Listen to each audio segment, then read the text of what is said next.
জনরব media, জনতার কথা বলে। নমস্কার, জনরব মিডিয়া থেকে শুক্লা গাঙ্গুলি।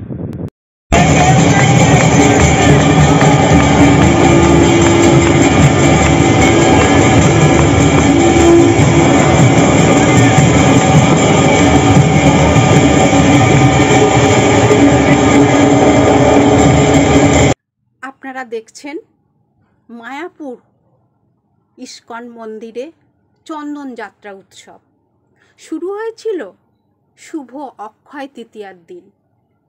অক্ষয় তৃতীয়ার দিনে সমস্ত শুভ কাজ শুরু হয়। চন্দন যাত্রা 21 দিন ধরে চলছে। বর্তমানে রাজনৈতিক অস্থিরতা চলছে, নানা রকম মন্তব্য চলছে। সে পথে না গিয়ে জনরব মিডিয়ার আবেদন, ইস্কন মন্দিরে নদিয়া মায়াপুরে গিয়ে চন্দন যাত্রায় অংশগ্রহণ করুন এবং সুস্থ সুন্দর থাকুন।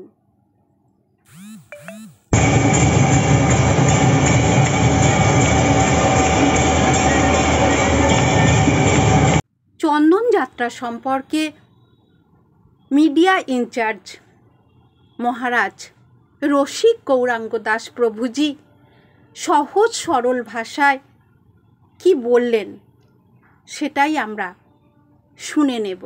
চলুন আমরা সেই কথা শুনে করে থাকেন।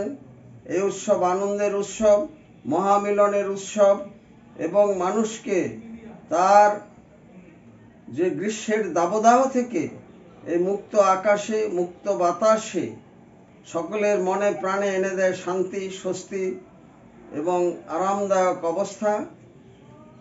এই উৎসবে ভগবান ভক্তের সেবা গ্রহণ করে প্রভূত আনন্দ লাভ করে থাকেন। তার শ্রীঅঙ্গে লেপন করা হয় চন্দন। লক্ষাধিক টাকার চন্দন ব্যয় হয় এই উৎসবে এবং প্রসাদ বিতরণ চলে বিনামূল্যে। কঠোর করা হয় নিরাপত্তা ব্যবস্থা। সমস্ত আরও বিস্তারিতভাবে ব্যাখ্যা দিতে গিয়ে কি জানালেন? রাম আবির্ভূত হয়েছিলেন। এই দিন থেকে মহাভারতের সূচনা হয়েছিল। এই দিন থেকে 4 ধাম খুলে যায় এবং সমস্ত কিছু মিলিয়ে এই দিন থেকে রথযাত্রার তৈরি শুরু হয় এবং যারা আসেননি সকলকে ইস্কন মায়াপুরে আসুন, তার জন্য সাদর আমন্ত্রণ জানাই। রসিক গৌরাঙ্গ দাস, ইস্কন মায়াপুর, জনসংযোগ আধিকারিক, নদিয়া।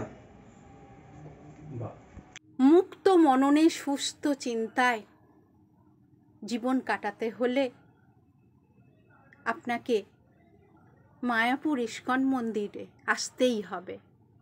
আপনারা দেখছেন জনরব মিডিয়া। আবার আসছি।